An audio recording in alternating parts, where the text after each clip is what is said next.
Ողջույն սիրելի հետևորդներ, ողջույն նրանց, ովքեր հենց հիմա պատահաբար միացան իմ ալիքին ու նայում են այս տեսանյութը։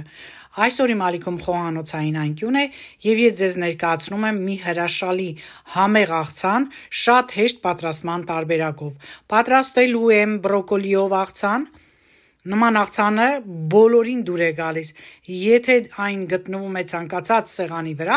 ապա ընդամենը մի քանի րոպե է տևում, մինչև որ սպառվում է։ Դե ինչ կարծում եմ կհետաքրքրի։ Գնացինք միասին պատրաստելու։ Անհրաժեշտ հիմնական բաղադրիչը դա բրոկոլին է, որը քացախաջրով ես լավ լվացել եմ, մի քանի անգամ փոխել եմ ջուրը, որից հետո արդեն եռման ջրում 3-ից 5 րոպե խաշել եմ։ Անհրաժեշտ է նաև ընկույզ, կարմիր պղպեղ, սոխ եւ գազար, աղ եւ սև պղպեղ։ Տեսնում եք ինչքան քիչ բաղադրիչներ է անհրաժեշտ նման հրաշալի համեղ աղցանը պատրաստելու համար։ Բրոկոլիի մի մասը կտրատում եմ նման տարբերակով, իսկ մի քանիսը կկտրատեմ վերջում, կավելացնեմ եւ դուք կտեսնեք թե ինչպես եմ կտրատելու։ Գաղտնիք չէ, որ բրոկոլին հարուստ է վիտամին C-ով, կալիումով, երկաթով եւ այլ մանրաթելերով։ Այն լավ հակաօքսիդանտ է, բարձրացնում է իմունային համակարգը, ինչպես նաեւ շատ լավ է սրտի աշխատանքի համար եւ կարգավորում է մարսողությունը։ Ուրեմն նման կարևոր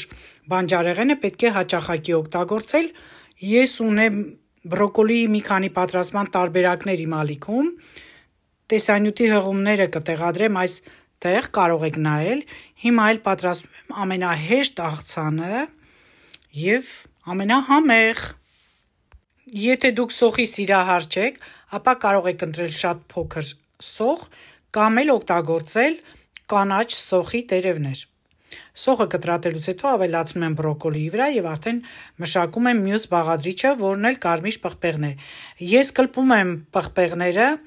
ինչու, որովհետեւ կլպած ավելի լավ է մարսողության համար։ Եթե դուք հեշտությամբ եք մարսում, ապա կարող եք չկլպել։ Կարմիր պղպեղը կլպելուց հետո այն կտրատում եմ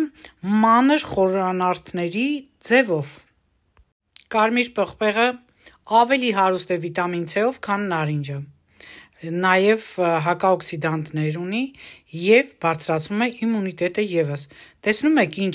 հզոր վիտամինային փունջ եմ պատրաստելու այսօր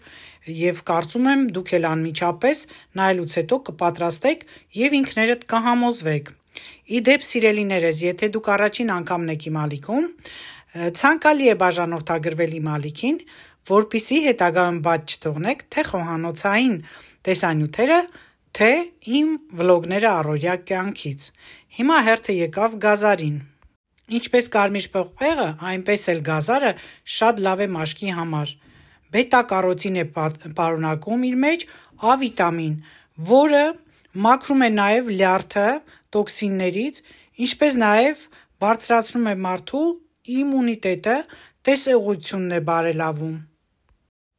Ահա եւ ընկույզը, որը լի է ճարպերով օմեգա 3, օմեգա 6,